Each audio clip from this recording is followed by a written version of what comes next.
ഒരു ഭർത്താവ് പറയുന്നത് ഭാര്യ കേട്ടു വെച്ചാല് ആ ഭാര്യനെ എന്താ പറയാ? കുലസ്ത്രീ നമ്പർ 1. ഓക്കെ, ഒരു ഭാര്യ പറയുന്നത് ഭർത്താവ് കേട്ട് കഴിഞ്ഞാൽ നമ്പർ 1 പെൺകോന്തൻ. പെൺകുട്ടികൾക്കും അച്ഛനും അമ്മയൊക്കെ ഉണ്ട്. പെൺകുട്ടികളൊക്കെ ഫ്ലിപ്കാർട്ടിൽ നിന്ന് ആമസോണിൽ നിന്ന് വാങ്ങിയതല്ല. ഒരു വർഷം സ്ത്രീധനത്തിന്റെ പേരിൽ 7000 സ്ത്രീകൾ മരിക്കുന്നുണ്ട് എന്നുള്ളത്. അവർ കല്യാണം കഴിക്കണില്ലെങ്കിൽ കല്യാണം കഴിക്കണ്ട, അത് അവരുടെ ഇഷ്ടമല്ലേ. കല്യാണം പോലെ തന്നെ ഡൈവേഴ്സും സെലിബ്രേറ്റ് ചെയ്യണം. ഒരു കല്യാണം ഡൈവേഴ്സ് ആയി എന്ന് പറഞ്ഞു കഴിഞ്ഞാൽ എന്തോ ഒരു കുറ്റം ചെയ്ത ആളുകളുടെ പോലെയാണ് നമ്മളെ സമൂഹം അവരെ കാണുന്നത്. അല്ലാതെ അതൊരു പുതിയ ലൈഫിലേക്കുള്ള ഒരു ചുവടുവയ്പായിട്ട് ഒരാളും അതിനെടുക്കില്ല. അതുകൊണ്ടാണ് ഈ കല്യാണം കഴിഞ്ഞാൽ മാറി താമസിക്കണം എന്ന് തന്നെ പറയണത്. രക്തബന്ധങ്ങൾക്ക് നമ്മൾ കുറെ വാല്യൂ കൽപ്പിക്കുന്നുണ്ട്. എന്തായാലും കമന്റ് ചെയ്യണം കേട്ടോ, നിങ്ങളുടെ അഭിപ്രായം കൂടെ നമുക്ക് കേൾക്കാമല്ലോ. നിങ്ങളൊക്കെ ഇതുപോലെ ദേഷ്യം വന്നിട്ടൊക്കെ തന്നെയാവും ഇരിക്കുന്നുണ്ടാവുക ഈ വാർത്തകളൊക്കെ കേട്ടിട്ടെന്ന് എനിക്കറിയാം. ഹലോ, എന്തൊക്കെയുണ്ട് വിശേഷം? അങ്ങനെ കുറേ മാസങ്ങൾക്ക് ശേഷം എന്ന് വേണമെങ്കിൽ പറയാം നമ്മൾ വീണ്ടും നമ്മൾ ഫ്രൈഡേ ടോക്സുമായിട്ട് വന്നിരിക്കുകയാണ്. കുറേ പേര് നമ്മുടെ അടുത്ത് പറഞ്ഞിട്ടുണ്ടായിരുന്നു എല്ലാ ആഴ്ചയും ചെയ്യണം എന്നൊക്കെ. അപ്പോൾ ഇപ്രാവശ്യം സത്യം പറഞ്ഞത് കുറച്ച് ദിവസമായി നമ്മളിങ്ങനെ വരണം, ഈ ഒരു ടോപ്പിക്ക് കൊണ്ടുവരണം എന്നൊക്കെ വിചാരിക്കുന്നു. ഇതെന്തായാലും നമുക്ക് പറയാതിരിക്കാൻ പറ്റാത്തൊരു ടോപ്പിക്കാണ്, എല്ലാവർക്കും അറിയാം. പക്ഷേ ഏറ്റവും രസം എന്താ വെച്ചാൽ ഈ ഒരു ടോപ്പിക്കിനെ പറ്റി നമ്മൾ ഒരുപാട് തവണ നമ്മൾ സംസാരിച്ചിട്ടുണ്ട്. നമ്മൾ സംസാരിച്ചു, ലോകം മുഴുവൻ സംസാരിച്ചു, ഒരുപാട് യൂട്യൂബേഴ്സ് സംസാരിച്ചു. ഇത്രയൊക്കെ സംസാരിക്കണമെന്ന് മാത്രം പ്രത്യേകിച്ച് ഒന്നും നടക്കണില്ല എന്നുള്ളതാണ് പിന്നെയുള്ള കാര്യങ്ങൾ കേൾക്കുമ്പോൾ നമുക്ക് മനസ്സിലാവുന്നത്. വിഷമകരമായ ഒരു കാര്യം. ശരിക്കും പറയുകയാണെങ്കിൽ നമ്മൾ എന്താ പറയുക, വിസ്മയുടെ സമയം മുതൽ നമ്മൾ ഇതിനെപ്പറ്റി ഒരു ടോപ്പിക്ക് ചെയ്തിട്ടുള്ളതാണ്. ഇപ്പോൾ അത് അതുല്യ വരെ വന്ന് നിൽക്കുന്നു. ഇത്രയൊക്കെ നമ്മൾ പറഞ്ഞിട്ടും എല്ലാവരും പറഞ്ഞിട്ടും ആരും പറഞ്ഞിട്ടും ഈ ഒരു കാര്യത്തിന് മാത്രം മാറ്റില്ല എന്നുള്ളതൊരു ഭയങ്കര ഒരു വിഷമകരമായ കാര്യമാണ്. ഇപ്പോൾ ഒരു കഴിഞ്ഞൊരു 2 ആഴ്ചയുടെ ഇടയിൽ ഒരു 3 മരണങ്ങൾ 3 ആത്മഹത്യകൾ നമ്മൾ 2 വീക്സിൻ്റെ ഇടയിൽ എന്ന് പറഞ്ഞ പോലെ നമ്മൾ കേട്ടു. നമ്മളിതൊരു 5-6 പ്രാവശ്യം ഈ ടോപ്പിക്ക് നമ്മൾ ഇട്ടിട്ടുണ്ട്. നമ്മൾ ഇത് തന്നെയാണ് പറയുന്നത്. പക്ഷെ എന്നാലും നിങ്ങൾക്ക് എന്തെങ്കിലും പുതിയത് പറയാനുണ്ടോ? നമുക്ക് എന്താണ് ഇതിനെക്കുറിച്ച് ആദ്യം തന്നെ രമേശേട്ടന് എന്താണ് പറയാനുള്ളത് നോക്കാം. വിഭജിക, അതുല്യ എല്ലാവരുടെയും ഭയങ്കര സങ്കടകരമായിട്ടുള്ളൊരു, ശരിക്കും പറഞ്ഞാൽ സങ്കടത്തേക്കാൾ കൂടുതൽ എനിക്ക് വരുന്നത് എന്തറിയോ, അവർ കാരണക്കാരായവരോട് ദേഷ്യം എന്തൊക്കെയോ തോന്നുന്നു. എന്താ പറയേണ്ടത് എനിക്കറിയില്ല. ഇത് ഇപ്പം നീ പറഞ്ഞില്ലേ 3 പേര് എന്നുള്ളത്, ഇത് ആക്ച്വലി നോക്കുകയാണെന്ന് വെച്ചാൽ ഇതൊരു 3 പേരിൽ ഒതുങ്ങുന്ന സംഭവമല്ല. ഇത് ലോകത്തിൽ മുഴുവൻ, ഇത് കേരളത്തിൽ ഒതുങ്ങുന്നതല്ല, ഇന്ത്യയിൽ ഒതുങ്ങുന്നതല്ല, ഇത് ലോകം മുഴുവൻ നടക്കുന്ന ഒരു സംഭവമാണ് ഈ ഡൊമസ്റ്റിക് വയലൻസ് എന്നുള്ള ഇത്. വളരെ വിഷമമുള്ളൊരു സംഭവമാണ് ഈ ഡൊമസ്റ്റിക് വയലൻസ് എന്നുള്ളത്. അതിലെന്താ വെച്ചാൽ സ്ത്രീകളാണ് എപ്പോഴും ഇരകളാവുന്ന അതൊരു ഭയങ്കര വിഷമമാണ്.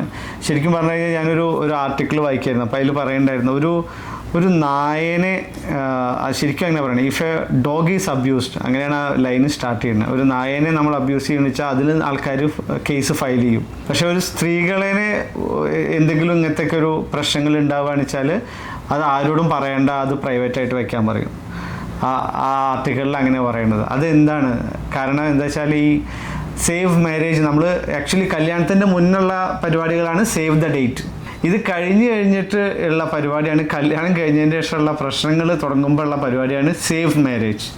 അതായത് ആ കല്യാണം എങ്ങനെയെങ്കിലും സംരക്ഷിച്ചു കൊണ്ടുപോവുക എന്നുള്ളത്, അത് അഡ്ജസ്റ്റ് ചെയ്ത് കൊണ്ടുപോവുക. സേഫ് മാരേജ് അത് നമ്മുടെ കുറച്ച് ഭയങ്കര ഒരു ക്രിഞ്ച് മോഡലിലൊക്കെ പറഞ്ഞു കഴിഞ്ഞിട്ടുണ്ടെച്ചാൽ നമ്മൾ ഈ ഒരു സീരിയൽ ടൈപ്പൊക്കെയിലേക്ക് പോയി കഴിഞ്ഞാൽ പറയും എൻ്റെ താലി, ട്രഡീഷണൽ ഡയലോഗുകളൊക്കെ നമ്മളെ തലയിലൊക്കെ ആരൊക്കെ സിന്ദൂരം സംരക്ഷിക്കപ്പെടണം, അങ്ങനെയുള്ള ഒക്കെ സംഭവങ്ങളൊക്കെ അല്ലേ. അപ്പോൾ അഡ്ജസ്റ്റ് ചെയ്ത് പോവുക എന്നുള്ള കുറേ പഴഞ്ചൻ കുറേ കൺസെപ്റ്റും സംഭവങ്ങളൊക്കെ ആയിട്ടുള്ളത്. ആക്ച്വലി നോക്കുകയാണെന്ന് വെച്ചാൽ ഇന്ത്യയിലെ കണക്ക് പ്രകാരം സ്ത്രീധനാണ് എല്ലാറ്റിനും തുടക്കം. ബാക്കി വേറെ പ്രശ്നങ്ങളൊക്കെ ഉണ്ടെന്നുണ്ടെങ്കിലും ഈ സ്ത്രീധനത്തിൻ്റെ പേരിലാണ് ഏറ്റവും കൂടുതൽ ഈ ടോർച്ചറിങ്ങും ഈ പ്രശ്നങ്ങളും നടക്കുന്നത്. ഇന്ത്യയിൽ ഒരു വർഷം സ്ത്രീധനത്തിൻ്റെ പേരിൽ 7000 സ്ത്രീകൾ മരിക്കുന്നുണ്ട് എന്നുള്ളത്. ഇത് റിപ്പോർട്ട് ചെയ്ത കണക്കുകൾ, അല്ലാതെയുള്ള കണക്കുകൾ എത്ര ഉണ്ടാവും, അല്ലാതെ മരിക്കാതെ മരിച്ച് ജീവിക്കുന്നവരുണ്ടാവും. പിന്നെ പലയിടത്തും എന്താ പറയുക, ഈ പറഞ്ഞ പോലെ പണ്ടൊക്കെ ഉണ്ടായിരുന്ന, പണ്ടെപ്പോഴും ഉണ്ട് ഇതൊക്കെ, ഈ ഗ്യാസ് പൊട്ടിത്തെറിക്കലും പിന്നെ വേറെ പ്രശ്നങ്ങൾ ഉണ്ടാവലും ഇതൊക്കെ ഉണ്ടാകും. അതൊക്കെ വേറെ മരണങ്ങളായിട്ട് മാറി. അതൊന്നും ഇതിലേക്ക് റെക്കോർഡ് ചെയ്യില്ല. റെക്കോർഡ് ചെയ്ത പ്രകാരം ഉള്ളത് പറയുന്നത് 6000 മുതൽ 7000 വരെ മരണങ്ങൾ ഒരു വർഷം സംഭവിക്കുന്നുണ്ട്. അത്രയും കൊടുത്താലും തികയാത്ത ആളുകളാണ് എന്നുള്ളതാണ് ഭയങ്കര ഒരു അത്ഭുതമായിട്ടുള്ള കാര്യം. ഇപ്പോഴും നമ്മുടെ നാട്ടിൽ പിന്നെ എന്താ ഒരു പ്രശ്നം എന്ന് വെച്ചാൽ ആക്ച്വലി നമുക്കിപ്പോൾ ഇതിനെതിരെ നമുക്കൊന്നും പറയാൻ പറ്റില്ല. അതായത് നമുക്ക് ഇതിനെതിരെ കേസ് കൊടുക്കാൻ പറ്റില്ല. ആക്ച്വലി ഡൗറി കൊടുക്കുന്നതും വാങ്ങുന്നതും നിയമപരമായി എടുത്തു കളഞ്ഞൊരു സാധനമാണ്. അപ്പോൾ പിന്നെയും എന്തിനു കൊടുത്തു എന്തിനു വാങ്ങി എന്നുള്ളത് കേസിൽ എങ്ങനെ നിലവിൽ വരും? നമ്മളൊരു പോയിന്റ് ഇടണം എന്നുണ്ടെങ്കിൽ അത് നിയമത്തിൽ വരണ്ടേ? നിയമത്തിൽ ഇല്ലാത്തൊരു സാധനത്തെ പറ്റി ഇപ്പം ഞാൻ പറയണേ, ഞാൻ എൻ്റെ കുട്ടിക്ക് 50 പവൻ കൊടുത്തവർ പോരാന്ന് പറഞ്ഞു എന്ന് പറഞ്ഞാൽ ഇന്ത്യൻ നിയമപ്രകാരം കൊടുക്കാനും പാടില്ല വാങ്ങാനും പാടില്ല. അപ്പം ഞാൻ എന്തിനു കൊടുത്തു എന്നതൊരു ചോദ്യമില്ല. അവിടെ നിയമത്തിലെ അങ്ങനെ ഒരു സാധനം ഇല്ല എന്നുണ്ടെങ്കിൽ പിന്നെ അതിൻ്റെ മേലെ ഞാൻ ഇങ്ങനെ വാദിക്കാൻ നിൽക്കും. അപ്പം ബെസ്റ്റ് പരിപാടി എന്താന്ന് വെച്ചാൽ നമ്മൾ കൊടുക്കാതിരിക്കുക. കൊടുക്കാതിരുന്ന ആരും കെട്ടല്ലെങ്കിൽ ആയി കെട്ടിപ്പോണ്ട് അവിടെ നിന്നോട്ടെന്നേ. അതിപ്പോൾ അച്ഛനും അമ്മയ്ക്കും ഇതാവണം എന്നൊന്നുമില്ല. പണ്ടത്തെ കാലം എന്ന് പറഞ്ഞു കഴിഞ്ഞാൽ എനിക്ക് തോന്നുന്നു പണ്ട് പെൺകുട്ടികളെ പഠിപ്പിക്കില്ല. അപ്പം അതുകൊണ്ട് അവർക്കൊരു അതൊരു എന്തും നമ്മൾ പണ്ടുമായിട്ട് കമ്പയർ ചെയ്യരുത് അല്ലേ? നമ്മൾ എന്ത് പറഞ്ഞാലും അപ്പം നിങ്ങളുടെ കാലത്ത് എങ്ങനെയായിരുന്നു എന്ന് ചോദിച്ചു കഴിഞ്ഞാൽ നമ്മുടെയൊക്കെ മുന്നത്തെ കാലം വരെ എങ്ങനെയാണെന്ന് വെച്ചാൽ നമ്മുടെ കാലത്തും കുറേയൊക്കെ ഒരു 20 വയസ്സൊക്കെ ആകുമ്പോഴേക്കും പെൺകുട്ടികളെ കല്യാണം കഴിപ്പിച്ചടയ്ക്കും. ഒരു ജോലി കിട്ടി ഫിനാൻഷ്യലി ഒന്ന് ഇൻഡിപെൻഡൻ്റ് ആവാനുള്ള സമയം നമ്മുടെ കാലത്ത് കൊടുക്കില്ല. അപ്പം എന്തെങ്കിലും ആ കുട്ടിക്ക് എന്ന് പറഞ്ഞിട്ട് എന്നുള്ള രീതിയിലാണ് പണ്ടത് കൊടുത്തിരുന്നത് എന്നതാണ് സങ്കല്പം. അതും തെറ്റാണ്. പക്ഷെ ആ കാലത്തുള്ളവരുടെ അത്ര വിവരം വെച്ചിട്ട് അവരത് ചെയ്തു എന്ന് മാത്രം. അതിനാ നമുക്കൊന്നും തെറ്റ് പറയാൻ പറ്റില്ല. പക്ഷെ ഇന്നത്തെ കാലത്ത് ഒരു ആൺകുട്ടി പഠിപ്പിക്കുന്ന അതേ ഫീസിലാണ് ഒരു പെൺകുട്ടി പഠിക്കുന്നത്. ഒരു ആൺകുട്ടി MBA ചെയ്യണമെങ്കിൽ അതേ ഫീസ് കൊടുത്തിട്ട് തന്നെയാണ് ഒരു പെൺകുട്ടി MBA ചെയ്യണേ.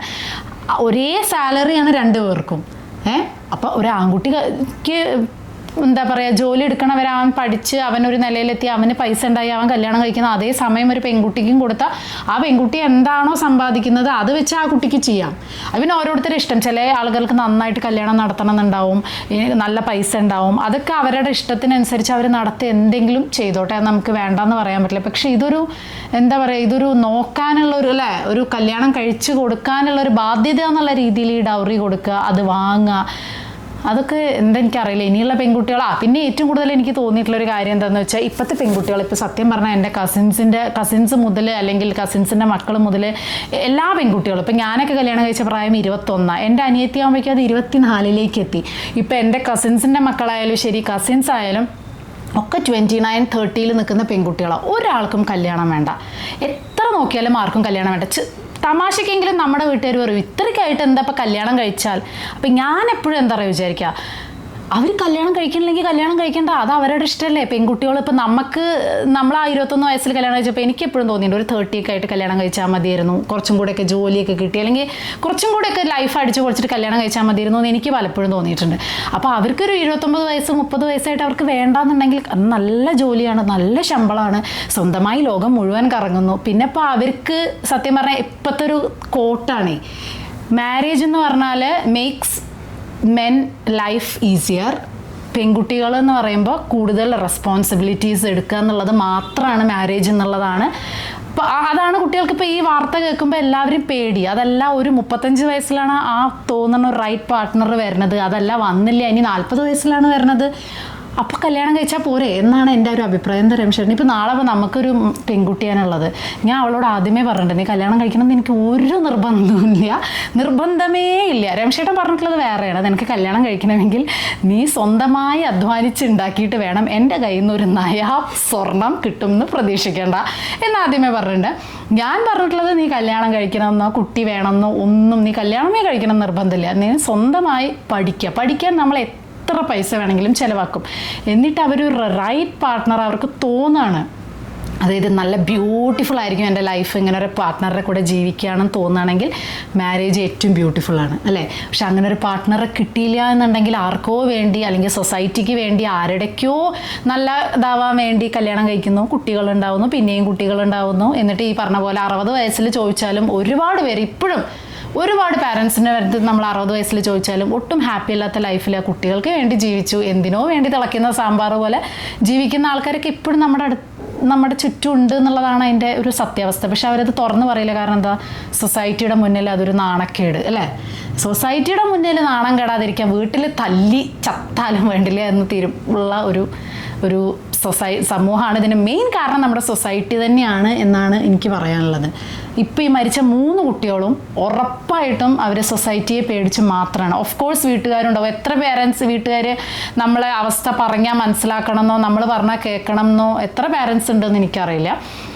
ഒരുവിധം പാരൻസ് ഒക്കെ പറയാം അഡ്ജസ്റ്റ് ചെയ്ത് ജീവിക്കാൻ തന്നെ. അപ്പോൾ പിന്നെ അടുത്തത് സൊസൈറ്റി എത്ര പേര് വന്നു കഴിഞ്ഞാൽ ഈ പറഞ്ഞ പോലെ നമ്മളൊരു പെൺകുട്ടി ആത്മഹത്യ ചെയ്താൽ കഴിഞ്ഞാൽ പാവം എന്തിനാ അങ്ങനെ ചെയ്ത് വരായിരുന്നില്ല ചോദിച്ചു. എങ്ങാനും ഈ ഒരു സംഭവത്തിൽ നിന്ന് പുറത്തിറങ്ങി വന്നാൽ എത്ര പേര് നല്ല വാക്ക് പറയും, അഹങ്കാരി കണ്ടില്ലേ, എന്തൊരു നല്ല ചെക്കനായിരുന്നു, നല്ല വീട്ടുകാരായിരുന്നു, അവൾക്ക് എന്ത് പറ്റി, എന്താണ് ഇതിൻ്റെ ഉള്ളിൽ നടക്കണമെന്ന് എത്ര പേർക്കറിയാം?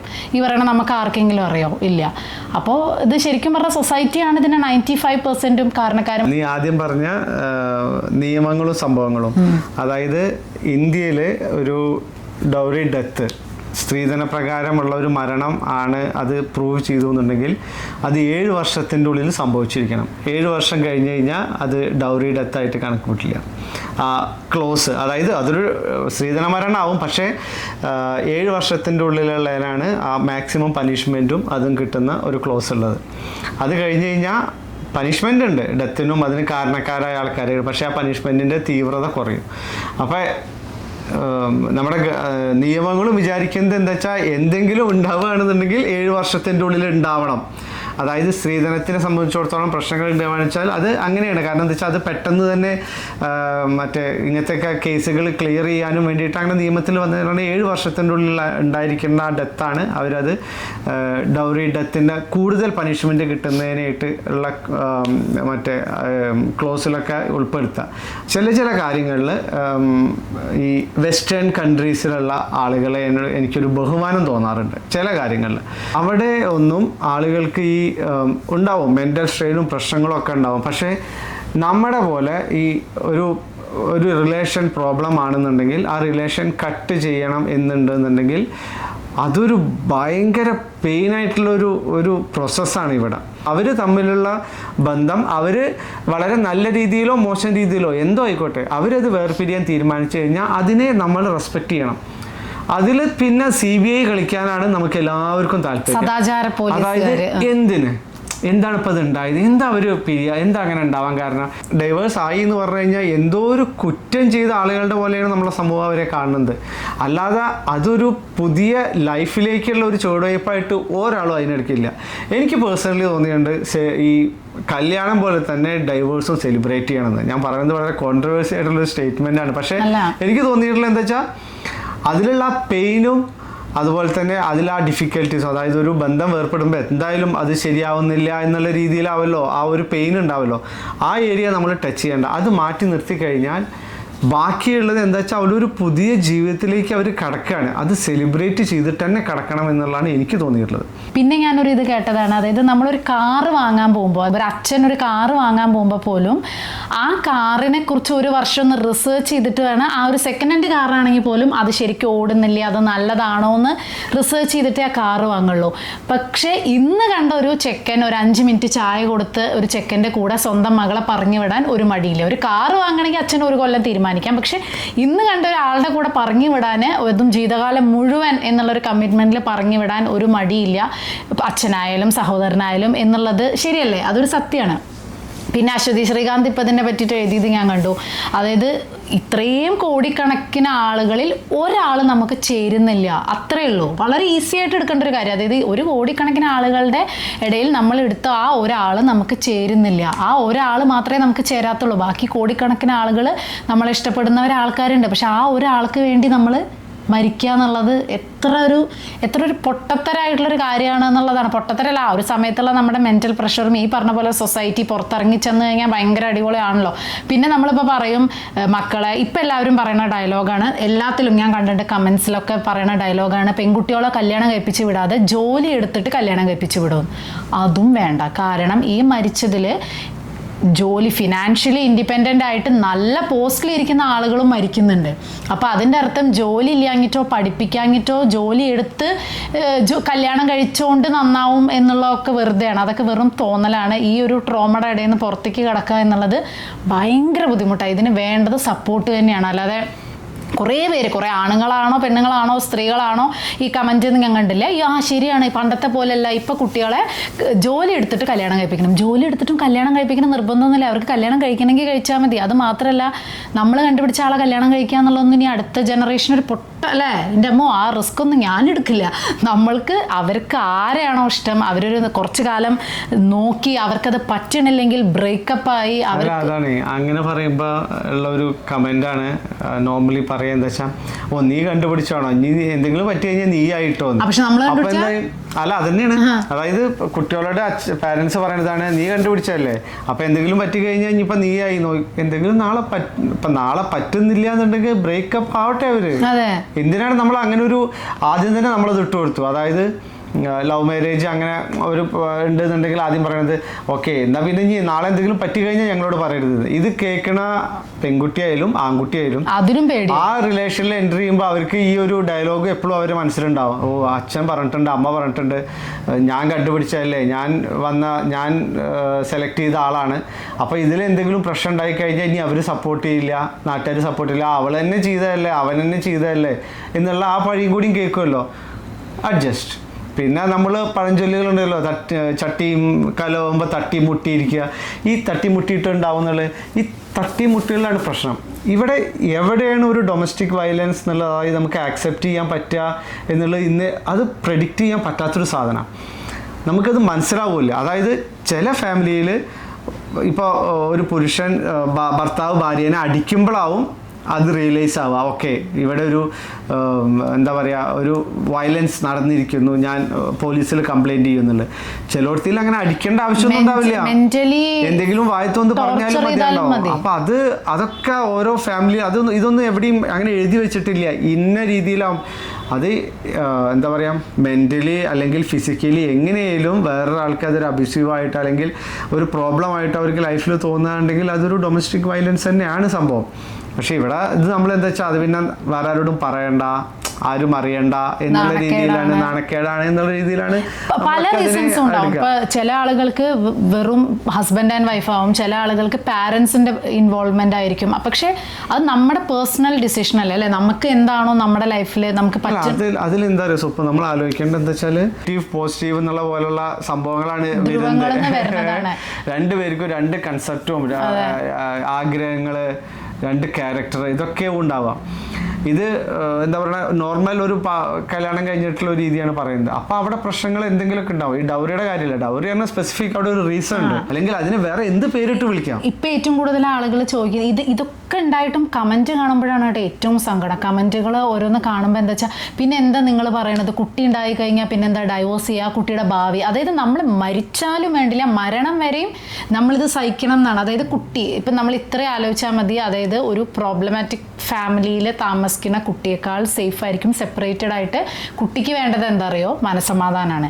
ഒരു പ്രോബ്ലമുള്ള അടിയുള്ള ഒരു ഫാമിലിയിൽ ഉണ്ടാവുന്ന കുട്ടിയുടെ ട്രോമ എന്ന് പറയുന്നത് ഭയങ്കര വലുതായിരിക്കും. ആ കുട്ടി വലുതായാലും ഭയങ്കര ബുദ്ധിമുട്ടുള്ള ഒരു ഇതിലേക്കാവും കുട്ടി. അതിനേക്കാളും നല്ല രണ്ടുപേരും സെപ്പറേറ്റ് ആയിട്ട് ആ കുട്ടി സമാധാനത്തോടു കൂടി ജീവിക്കുക എന്നുള്ളതാണ് ശരിക്കും സയൻറ്റിഫിക്കലി ആണെങ്കിലും സൈക്കോളജിക്കലി ആണെങ്കിലും ഒക്കെ പറയണത്. അതല്ലാതെ നമ്മുടെ നാട്ടുകാർ പറയണത് കേട്ടിട്ട് അല്ല കുട്ടിയുണ്ട് എന്നാൽ പിന്നെ എന്തോ സഹിക്കാം, അങ്ങനെയല്ല അല്ലേ, അങ്ങനെയല്ല വേണ്ടത് എന്നുള്ളതാണ്.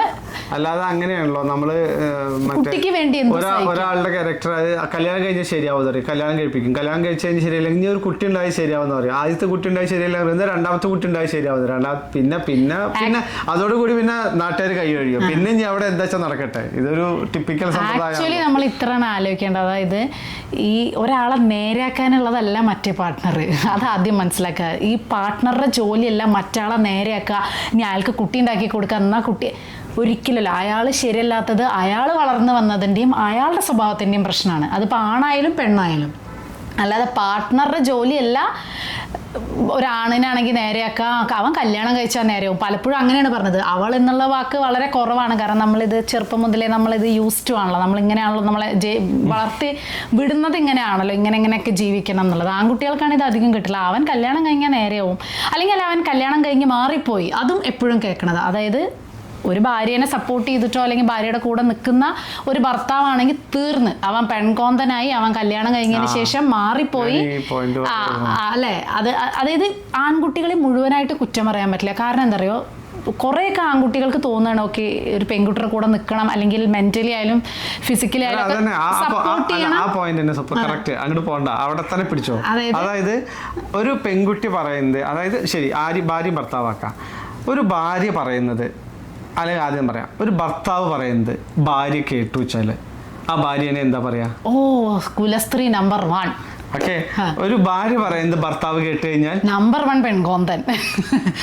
വളരെ ക്ലിയർ അല്ലേ? എത്രയോ പേര് പറയും, അതായത് അവള് പറയണത് കേട്ടു, കണ്ടില്ലേ അവൻ കല്യാണം കഴിയണവരെ അവൻ ഇങ്ങനെയൊന്നും ആയിരുന്നില്ല.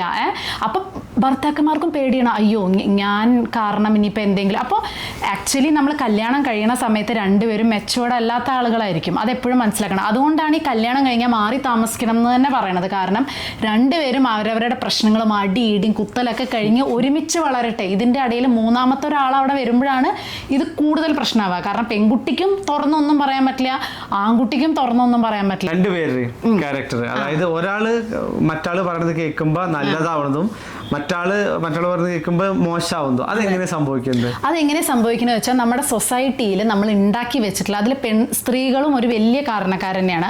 നമ്മുടെ സൊസൈറ്റിയിൽ ഒരു ഇത് ഉണ്ടാക്കി വെച്ചിട്ടുണ്ട്, കല്യാണം കഴിഞ്ഞത് അതായത് ഈ പറഞ്ഞ പോലെ കേട് വന്ന ഒരു ചെക്കനെ അല്ലെങ്കിൽ മദ്യപിക്കണ ഒരു ചെക്കനെ അല്ലെങ്കിൽ വളരെ അഴുക്ക ചെക്കൻ എന്നൊക്കെയാണ് ഇപ്പോൾ നമ്മൾ പറയുക, അത്രയും വൃത്തിയായിട്ട ഒരാളെ നേരെയാക്കാനുള്ളതാണ് അയാളെക്കാളും 5-6 വയസ്സ് താഴെയുള്ള ബുദ്ധിയും ബോധവും ഇല്ലാത്ത പെൺകുട്ടി എന്ന് വേണമെങ്കിൽ നിങ്ങൾക്ക് പറയാം. ഇപ്പം നിങ്ങൾ ഇത്ര ആലോചിച്ചത്, ഒരു വീട്ടിൽ കല്യാണം കഴിയുമ്പോൾ ആ വീട്ടിൽ ഏറ്റവും പ്രായം കുറഞ്ഞിട്ടുള്ള ആളാരാ പറയോ, ആ കല്യാണം കഴിഞ്ഞ് വരുന്ന പെൺകുട്ടിയാവും. ഇപ്പം നമ്മുടെ വീട്ടിൽ എടുക്കുകയാണെങ്കിൽ ഇത്ര ആലോചിച്ചാൽ മതി, രംഷേട്ടൻ്റെ പ്രായം ഒരു 28 വയസ്സായിരുന്നെങ്കിൽ ആ സമയത്ത് ഞാനൊരു 21-22 വയസ്സായിരുന്നു. അപ്പോൾ എന്നേക്കാൾ 6 വയസ്സ് മൂത്തുള്ള ആളും അവരുടെ ഡബിൾ വയസ്സുള്ളതായിരിക്കും ആ വീട്ടിലെ ഇൻലോസും.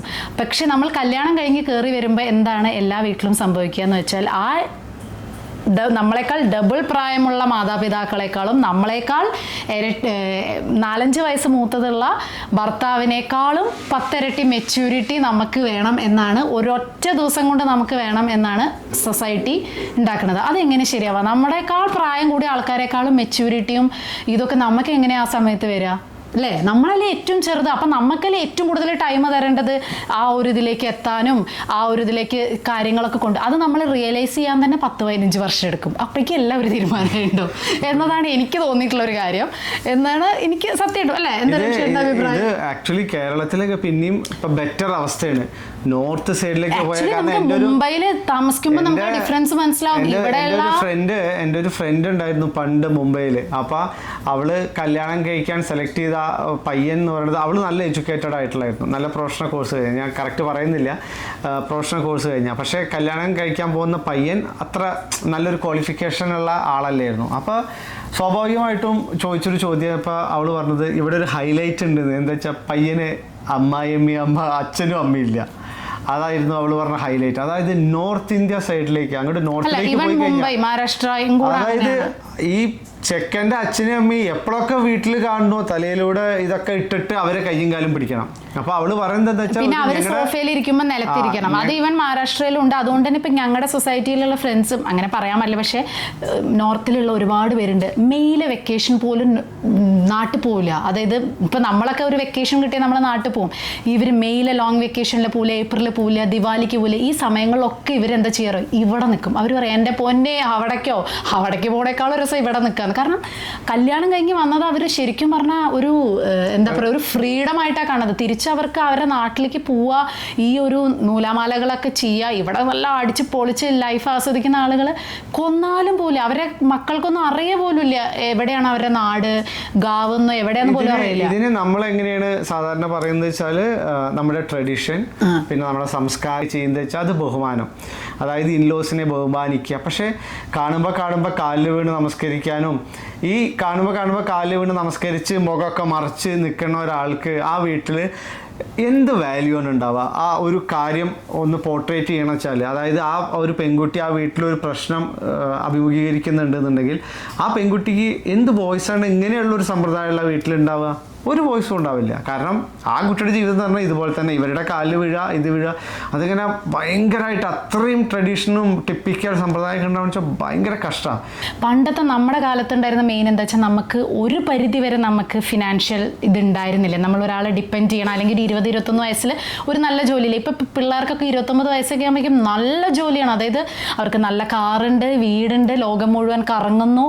പിന്നെ ഇപ്പോൾ കല്യാണം കഴിച്ച ഒരൊറ്റ കാരണം കൊണ്ട് വീട്ടിലെ പണിയും ചെക്കൻ്റെ വീട്ടുകാരുടെ കാര്യങ്ങളും എല്ലാം നോക്കണം എന്ന് പറഞ്ഞാൽ ഇത് റിവേഴ്സ് ഇല്ലല്ലോ, ഇത് തിരിച്ച് സംഭവിക്കുന്നില്ലല്ലോ, ഒക്കെ അങ്ങോട്ടല്ലേ നമ്മൾ ചെയ്യുന്നുള്ളൂ. അപ്പോൾ ആൾക്കാർ വിചാരിക്കുന്നത് എന്തിനാണ്, നമ്മൾ ഒറ്റയ്ക്കാകുമ്പോൾ രാവിലെ ഒരു കഞ്ഞി വെച്ച് കുടിച്ചാൽ മതി അല്ലേ. ഞാൻ പോലും ആലോചിക്കുന്നു അങ്ങനെ. അപ്പോൾ പിന്നെ ഇന്നത്തെ ജനറേഷൻ അങ്ങനെ ആലോചിച്ചില്ലെങ്കിലല്ലേ, അവരെ കുറ്റം പറയാൻ പറ്റില്ല എന്നാണ് എനിക്ക് തോന്നുന്നത്. കാരണം രണ്ടുപേരും ഒരുപോലെ ഈക്വലി വീട്ടിലെ പണിയാണെങ്കിലും വീട്ടിലെ കാര്യങ്ങളാണെങ്കിലും എല്ലാം ഒരുപോലെ രണ്ടുപേരെ പാരൻസിനെ ഒരുപോലെ നോക്കുന്നതാണെങ്കിലും ഒക്കെയല്ലേ ഇതിൽ ഇക്വാലിറ്റി വരുന്നുള്ളൂ. ഇത് ഒരാളും അവരുടെ ഫാമിലിയെ സുഖിക്കുക, മറ്റാളും അവരുടെ ഫാമിലി ഫുൾ സാക്രിഫൈസ് ചെയ്യുക എന്നുള്ളതിൽ എന്താണ് ഒരു ഹെവൻ എന്നുള്ളത് എനിക്ക് എത്ര ആലോചിച്ചിട്ട് മനസ്സിലാവില്ല. അങ്ങനെ കിട്ടിയ ആൾക്കാരാണെങ്കിൽ ഭാഗ്യം. പാർട്ട്നേഴ്സ് തമ്മിൽ ഒരിക്കലും രക്തബന്ധമില്ല, നമ്മൾ തമ്മിൽ രക്തബന്ധമില്ല. പക്ഷെ രക്തബന്ധമുള്ള പാർട്ട്നേഴ്സ് ഉണ്ടാവില്ലേ, അമ്മാവന്റെ മക്കളൊക്കെ? അതിപ്പോ വളരെ റയർ ആയിട്ട് സംഭവിക്കുന്നില്ല. നോർമൽ കേസിൽ ഒരു പാർട്ട്ണർ എന്നുള്ളത് ഒരു രക്തബന്ധം ഇല്ലാത്ത ആളാണ്. പക്ഷെ ബാക്കി ഹസ്ബൻഡിന്റെ വീട്ടിലായാലും വൈഫിന്റെ വീട്ടിലായാലും അവിടെയുള്ള ബന്ധുക്കള്, അതായത് അച്ഛൻ, അമ്മ, സഹോദരങ്ങള്, അതൊക്കെ രക്തബന്ധമുള്ളവരാണ്. അപ്പോൾ നമ്മുടെ സൊസൈറ്റിയിൽ ആ ഒരു കാഴ്ചപ്പാട് പ്രകാരം രക്തബന്ധങ്ങൾക്ക് നമ്മൾ കുറേ വാല്യൂ കൽപ്പിക്കുന്നുണ്ട്. രക്തബന്ധങ്ങളോട് നമ്മൾ കമ്മിറ്റഡ് ആണ് പണ്ട് മുതലേ. അതായത് ആണായിക്കോട്ടെ പെണ്ണായിക്കോട്ടെ, അച്ഛൻ, അമ്മ, സഹോദരങ്ങൾ, അവരോട് കുട്ടിക്കാലം മുതലേ നമ്മൾ ആ ഒരു കമ്മിറ്റ്മെൻ്റ് ഉണ്ട്. അതായത് അവർ പറയുന്നത് കേൾക്കുക, അവർ പറയുന്നത് ചെയ്യുക, അവർക്ക് വേണ്ടിയിട്ട് പലതും ചെയ്തു കൊടുക്കുക. ഇതിപ്പോൾ ആണോ പെണ്ണോ ആവാം, ഞാൻ രണ്ട് സൈഡിലും പറയാം. ഇതിപ്പോൾ ഒരു ആണ് പെണ്ണിൻ്റെ വീട്ടിലേക്ക് പോകുമ്പോഴും ഇത് സംഭവിക്കുന്ന കേസുകൾ ഉണ്ടായിന്ന് വരാം.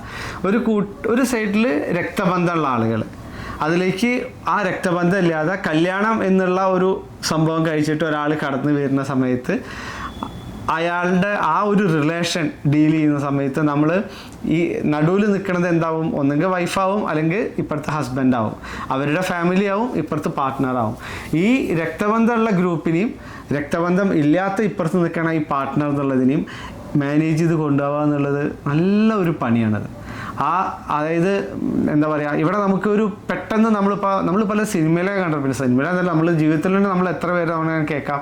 അതായത് ഇപ്പോൾ കല്യാണം കഴിഞ്ഞ് വന്നാൽ അതുവരെ ചിലപ്പോൾ നമ്മൾ വീട്ടുകാർ ഒന്നിച്ച് നമ്മൾ എല്ലായിടത്തേക്കും പോവുക, എല്ലാ കാര്യങ്ങളിലും അച്ഛൻ, അമ്മ, സഹോദരങ്ങളൊക്കെ ഇൻവോൾവ് ചെയ്ത ഒരാൾ പെട്ടെന്ന് കല്യാണം കഴിച്ച് പിറ്റേ ദിവസം മുതൽ പാർട്ട്ണറുടെ കൂടെ മാത്രം ഒന്ന് പുറത്തേക്ക് പോകുമ്പോൾ അത്രയും കാലം ഈ പറഞ്ഞ പോലെ ഈ രക്തബന്ധവും എക്സ്പെക്റ്റേഷനും ഒക്കെ ഉള്ള ഒരു സമ്പ്രദായത്തിൽ നിന്ന് പെട്ടെന്ന് അത് അംഗീകരിക്കണം എന്നുണ്ടെങ്കിൽ അവിടെ ഒന്നുകിൽ അവർക്ക് നല്ല എഡ്യൂക്കേഷൻ ഉണ്ടാവണം. അതായത് അവർ എഡ്യൂക്കേറ്റഡ് ആവണം. ഓക്കെ, ഇതാണ് ലൈഫ്, ഇങ്ങനെയാണ് ഉണ്ടാവുക. അതായത് ഒരാൾ പാർട്ട്ണർ വന്നു, ഇനി അവരുടേതാണ് ലൈഫ്, അവരുടെ ലൈഫായിട്ട് അവരും മൂവ് ചെയ്യണം. ആസ് എ പാരൻറ്റ് നമ്മുടെ കടമ കഴിഞ്ഞു. ഇനി ഇതിൻ്റെ മുകളിൽ കയറി പിടിക്കേണ്ട ആവശ്യമില്ല. മകനായാലും അതെ, മകളായാലും അതെ, അവരുടേതായ ഇൻഡിപെൻഡൻ്റ് ആയിട്ടുള്ള ഒരു ലൈഫ് അവർ തുടങ്ങട്ടെ, ഒറ്റയ്ക്ക് അവർ ജീവിച്ച് തുടങ്ങട്ടെ എന്നുള്ള ആ ഒരു സ്റ്റാൻഡ് പാരൻസ് ആയിക്കോട്ടെ സഹോദരങ്ങളായിക്കോട്ടെ അവരത് എടുത്താൽ മതി. പരിപാടി കഴിഞ്ഞു രണ്ട് സൈഡിലും. പക്ഷേ ഇത് പല സ്ഥലങ്ങളിലും അത് എടുക്കില്ല. ഇത്രയും കാലം ഞങ്ങളുടെ കൂടെ ഉണ്ടായിരുന്നു, ഇപ്പം ഇങ്ങനെ പെട്ടെന്ന് ഒരു പാർട്ട്ണർ വന്നപ്പോൾ നമ്മളെ മറന്നുപോയോ എന്നുള്ള ഒരു ചിന്ത മനസ്സിലേക്ക് പെട്ടെന്ന് കടന്നു വരികയാണ് ആ വീട്ടുകാരുടെ ഇടയിൽ. അവിടെ ആദ്യത്തെ പ്രശ്നങ്ങൾ സ്റ്റാർട്ട് ചെയ്തു തുടങ്ങും. ശരിക്കും പറയണത് എന്താണെന്ന് വെച്ചാൽ ശരിക്കും അങ്ങനെയാണ്. അതായത് കല്യാണം കഴിഞ്ഞാൽ പാർട്ട്നേഴ്സ് തമ്മിലാണ് ഏറ്റവും കൂടുതൽ ബോണ്ടിങ് വേണ്ടത്. അത് കഴിഞ്ഞ് അതായത് ഇപ്പോൾ അതൊരു ഫോർമുലയാണ്, അത്ര സൈക്കോളജിക്കൽ ഫോർമുല. അതായത് ഒരു ട്രയാങ്കിൾ ഇങ്ങനെയുള്ള ഒരു ട്രീ പോലെയുള്ളതിൽ ആദ്യം എപ്പോഴും ഫസ്റ്റ് വരേണ്ടത് പാർട്ട്നേഴ്സാണ് അത്രേ. പുറത്തത്തെ ലെയറിലാണ് അത്രേ നമ്മുടെ സ്വന്തം കുട്ടികൾ പോലും വരാൻ പാടുള്ളൂ. അതിൻ്റെയും പുറത്തത്തെ ലെയറിലത്രേ നമ്മുടെ അച്ഛനും അമ്മയും പോലും വരാൻ പാടുള്ളൂ. അങ്ങനെയാണെങ്കിൽ മാത്രമാണ് അത്രേ നമ്മുടെ റിലേഷൻ എപ്പോഴും സക്സസ് നിൽക്കുള്ളൂ എന്ന്. പക്ഷെ നമ്മളെ പഠിപ്പിച്ചിരിക്കുക, അല്ലെങ്കിൽ നമ്മൾ കൊമൻസിലാണെങ്കിലും ഒക്കെ കേട്ടിട്ടുള്ളത് എന്താ, ഭാര്യ ഒന്ന് പോയാൽ വേറെ വരും, അമ്മ എപ്പോഴും ഉണ്ടാവും, അല്ലെങ്കിൽ ഫാമിലി അല്ല, അങ്ങനെയല്ല അത്ര വേണ്ടത്. അതായത് എപ്പോഴും ഹസ്ബൻഡും വൈഫും ആവണത്ര ഫസ്റ്റ് ട്രയാങ്കിളിൽ വരേണ്ടത്. അതിൻ്റെ പുറത്താണ് പിന്നെ ഒരുപാട് പേർക്ക് ഭാര്യയെക്കാളും ഇഷ്ടം കുട്ടികളുണ്ടാവും, ഭർത്താവിനേക്കാളും ഇഷ്ടം കുട്ടികളുണ്ടാവും. അതൊരു മനസ്സിൻ്റെ ഒരു ഇഷ്ടം എപ്പോഴേലും നമുക്കത് ഉണ്ടാവും. പക്ഷെ അങ്ങനെയല്ല വരേണ്ടതെന്ന്. കാരണം ഭാര്യയും ഭർത്താവും തമ്മിലുള്ള ബോണ്ടിങ് ഉണ്ടെങ്കിൽ മാത്രമാണ് ഇത്ര ഈ പറഞ്ഞതെല്ലാം നമുക്ക് നന്നായിട്ട് കൊണ്ടുപോകാൻ പറ്റുള്ളൂ. ശരിയല്ലേ? ഇവിടെ ഇപ്പം നമ്മൾ അങ്ങനെ പറയുമ്പോൾ പെട്ടെന്ന് ആളുകൾ വിചാരിക്കുക എങ്ങനെയാ വെച്ചാൽ, അല്ല, ഇത് പ്രൂവൺ ആയിട്ടുള്ള കാര്യം കേട്ടോ, സൈക്കോളജിക്കലി പ്രൂവൺ ആയിട്ടുള്ള ഒരു കാര്യമാണ് ഞാൻ പറയുന്നത്. നമ്മുടെ കുട്ടികളും ഉണ്ടാവുമ്പോൾ നമുക്ക് പെട്ടെന്ന് അങ്ങനെ തോന്നും. അതായത് ഓക്കെ, നമുക്ക് മകൻ അല്ലെങ്കിൽ മകൾ നഷ്ടപ്പെടുകയാണോ എന്നുള്ള ഒരു ഫീലിംഗ്. ആ ഒരു ഫീലിംഗിൽ നിന്നാണ് ഈ പ്രശ്നങ്ങളിലൊക്കെ ആദ്യത്തെ തുടക്കം. അതായത് ഒരു ഇൻഡിപെൻഡൻറ്റ് ലൈഫ്, അത് എത്ര ബ്യൂട്ടിഫുൾ ആയിട്ടൊക്കെ കൊണ്ടുപോകുക എന്നുള്ളത് ശരിക്കും പറഞ്ഞു കഴിഞ്ഞാൽ വെസ്റ്റേൺ കൺട്രിയിലുള്ള ആളുകളെ കണ്ടുപിടിക്കണം എന്ന് പറയുന്നതാ. അവര് 16 years ആവുമ്പോ അവർക്ക് മക്കളെ വിടും. അവർക്ക് കല്യാണം എന്നല്ല, അതിന്റെ മുന്നേ തന്നെ, അതായത് അഡൽട്ട് ആയി കഴിഞ്ഞു കഴിഞ്ഞാൽ ഒരു 18 years ഒക്കെ ആയി കഴിഞ്ഞാൽ തന്നെ അവരത് സ്വന്തം ലൈഫ് നോക്കുക എന്നുള്ള രീതിയിൽ നോക്കിക്കോളാം. ആ കുട്ടികളെ പറഞ്ഞയക്കും. അങ്ങനെ ഒരു രീതി നമ്മളത് ഭയങ്കര ബുദ്ധിമുട്ടാണ്. നമുക്കത് എന്താ വെച്ചാൽ അപ്പം എന്താ വെച്ചാൽ നമുക്ക് മകൻ നഷ്ടപ്പെടുകയാണോ അല്ലെങ്കിൽ മകൾ നഷ്ടപ്പെടുകയാണോ, ഇനി നമ്മുടെ കാര്യങ്ങളൊന്നും നോക്കാൻ അവരെ നമുക്ക് കിട്ടില്ലേ എന്നുള്ള ഈ ആദിയുടെ പേരിലുള്ള പ്രശ്നങ്ങളും സംസാരവും, പിന്നെ എന്തെങ്കിലും രീതിയിൽ അങ്ങോട്ടും ഇങ്ങോട്ടും ബന്ധങ്ങൾ വഷളായി കഴിഞ്ഞ് കഴിഞ്ഞാൽ പിന്നെ അവിടെ കഴിഞ്ഞു, പിന്നെ അതിൽ പിന്നെ ഒരു തിരിച്ചു പോക്കില്ലല്ലോ, അതോടുകൂടി ആ ബന്ധം മുഴുവൻ വഷളായി. ഇങ്ങനെയുള്ള ചില പ്രശ്നങ്ങളും നമ്മളവിടെ ഉണ്ട്. അപ്പോൾ അതാ ഞാൻ പറഞ്ഞത്, ഈ ഒരു കാര്യത്തിലും അതെ, മക്കള് ഏത് സമയത്താണോ അവരെ നമ്മളിൽ നിന്ന് ഡിറ്റാച്ച് ചെയ്യേണ്ടത് എന്നുള്ള ഒരു കാര്യം, രക്തബന്ധം ആയിക്കോട്ടെ എന്ത് ബന്ധമായിക്കോട്ടെ, ഓക്കെ, അത് തിരിച്ച്, അതായത് ഇപ്പോൾ ചിലരൊക്കെ തമാശയ്ക്ക് പറയും, നിങ്ങൾ അവിടെ പോലെ അച്ഛനോടും അമ്മോടും അപ്പോയിൻമെന്റ് എടുത്തിട്ട് ഞങ്ങൾക്ക് പോകേണ്ട ആവശ്യമില്ല അവരെ കാണാൻ എന്ന് പറയും. ചില സമയത്ത് എനിക്ക് തോന്നിയിട്ടുണ്ട് വളരെ ഒരു ആവശ്യമുള്ള ഒരു കാര്യം. നമ്മുടെ ഇന്ത്യൻ സിസ്റ്റത്തിൽ ഇല്ലാത്തൊരു സംഭവമാണ് എന്ത് പ്രൈവസി. അതിപ്പോൾ നമുക്കായാലും ശരി, നമ്മളൊരു പ്രായം കഴിഞ്ഞാൽ മക്കളുടെ എല്ലാ കാര്യത്തിലും നോക്കണ്ടെന്നല്ല, പക്ഷെ എന്നാലും അനാവശ്യമായിട്ട് അല്ലേ, പ്രത്യേകിച്ചും കല്യാണം കഴിഞ്ഞ് കഴിഞ്ഞാൽ തീർച്ചയായിട്ടും ഞാൻ പറയുകയാണെങ്കിൽ വേറൊരു സെപ്പറേറ്റ് അവർ ജീവിക്കട്ടെ, അവർ തന്നെ ഫുഡ് ഉണ്ടാക്കട്ടെ, അവർ തന്നെ സ്വയം ഫിനാൻഷ്യൽ കാര്യങ്ങളൊക്കെ ചെയ്യട്ടെ, എല്ലാവരും ഒറ്റയ്ക്ക് മാനേജ് ചെയ്യട്ടെ. പാർട്ട്ണർ ഉണ്ട്, പക്ഷെ അതിൻ്റെ ഒപ്പം തന്നെ അച്ഛൻ അമ്മ അതൊക്കെ വളരെ ഇമ്പോർട്ടൻ്റ് ആയിട്ടുള്ള കാര്യങ്ങൾ തന്നെയാണ് ലൈഫിൽ. അവർക്കൊരു ആവശ്യം വരുമ്പോൾ നമ്മൾ നാളെ ഉണ്ട് എന്നുള്ളത് അവർക്ക് നല്ല ഒരു ബോധ്യം ഉണ്ടായിരിക്കണം. തിരിച്ചും അതായത് മക്കൾക്ക് ആണായാലും പെണ്ണായാലും മക്കൾക്ക് എന്തെങ്കിലും ഒരു പ്രശ്നം, അതായത് അവർ ഒറ്റയ്ക്ക് താമസിക്കുകയാണ്, ഈ പറഞ്ഞ പോലെ നിങ്ങൾ ഒറ്റയ്ക്ക് വിടുക എന്നുള്ളതല്ല, അവർക്ക് എന്തെങ്കിലും ഒരു പ്രശ്നം ഉണ്ടെങ്കിൽ നിങ്ങൾക്ക് ഇങ്ങോട്ട് വരാം എന്നുള്ള ഒരു ഉറപ്പ് കൊടുക്കണം. അല്ലാതെ നീ നിന്റെ ശല്യം ഒഴിഞ്ഞു എന്നുള്ള രീതിയിലല്ല പറഞ്ഞു. ഈ ഒരു അണ്ടർസ്റ്റാൻഡിങ് ഉണ്ടായാൽ മതി നമ്മുടെ ഫാമിലിയിൽ. അതായത് അച്ഛനും അമ്മയ്ക്കും മകനായാലും മകളായാലും ഞാനുണ്ട് നിങ്ങളുടെ കൂടെ, നിങ്ങൾക്കൊരാവശ്യം വരുമ്പോൾ നമ്മൾ എന്നും ഉണ്ട് അവിടെ ഒപ്പം.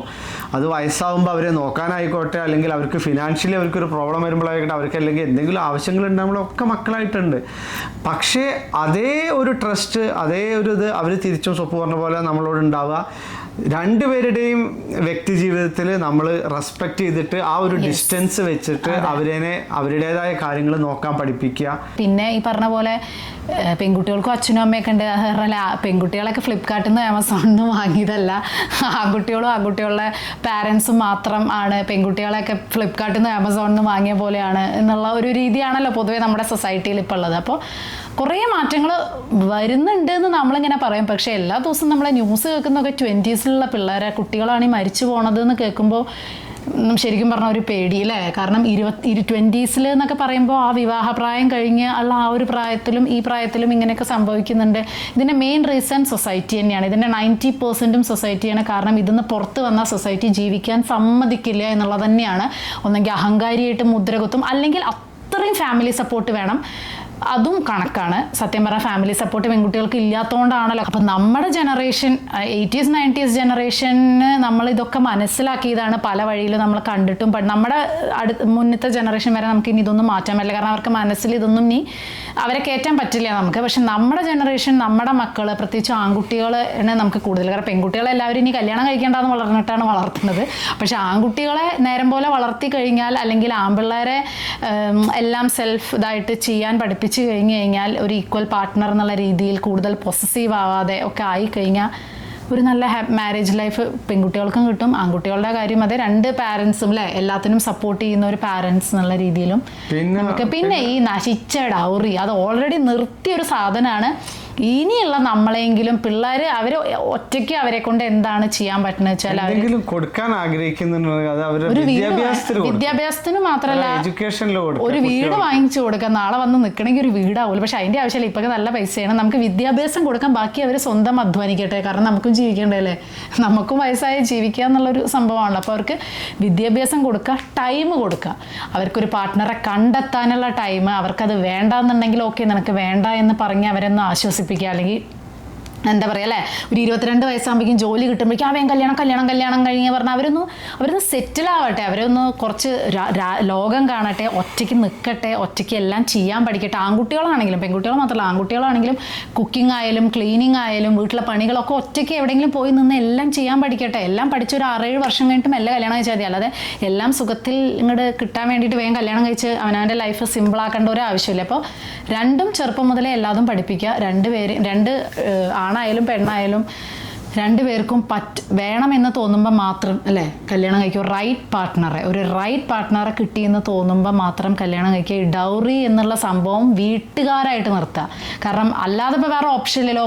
പെൺകുട്ടികളുടെ പാരൻസ് കൊടുക്കില്ല എന്ന് തീരുമാനിക്കുക. കാരണം 100 പവൻ കൊടുക്കാനുള്ള പൈസയുടെ 10 പവൻ്റെ പൈസ മതി ഒരു ഹൈ ഡിഗ്രി. ഇന്നത്തെ ഒരു പവൻ്റെ വില പ്രകാരം ഒരു 10 പവൻ്റെ പൈസ ഉണ്ടെന്നുണ്ടെങ്കിൽ അതും എഡ്യൂക്കേഷണൽ ലോൺ കിട്ടും. മറ്റേ ഡൗറി പോലെയല്ല, എഡ്യൂക്കേഷണൽ ലോൺ കിട്ടും. അത് കഴിഞ്ഞ് കഴിഞ്ഞാൽ നല്ല ശമ്പളം കിട്ടില്ലേ.